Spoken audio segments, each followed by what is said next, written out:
বন্ধুরা, টিম ইন্ডিয়ায় অবশেষে দীর্ঘ প্রতীক্ষার পর সুযোগ পেল এই বিধ্বংসী প্লেয়ার। কেঁদে ভাসালেন বাবা।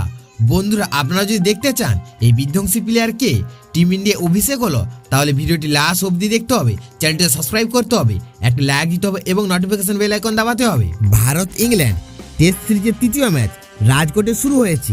এই ম্যাচে টিম ইন্ডিয়ার দীর্ঘ প্রতীক্ষার পর অভিষেক সুযোগ পেয়েছেন সরফরাজ খান। ঘরোয়া ক্রিকেটে বছরের পর বছর নিজেকে প্রমাণ করা সরফরাজ এবার তার স্বপ্ন পূরণ করতে নেমেছে জাতীয় দলের জার্সিতে।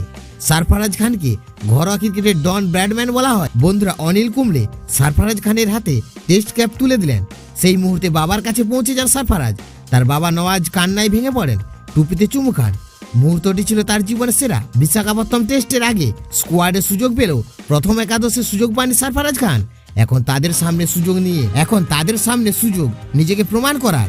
বন্ধুরা, ঘরোয়া ক্রিকেটে সরফরাজ খানের রেকর্ড খুবই ভালো। বন্ধুরা, 45 ম্যাচে 66 ইনিংসে করেছেন 3912 রান, 14টি সেঞ্চুরি, 11টি হাফ সেঞ্চুরি রয়েছে। তবে নামের পাশে তার গড়ে প্রায় 70। রঞ্জি ট্রফি থেকে সৈয়দ মুস্তফা আলী ট্রফি সব জায়গাতে দেখা গিয়েছে সরফরাজ খানকে। এবার টিম ইন্ডিয়ায় জ্বলে ওঠার পালা।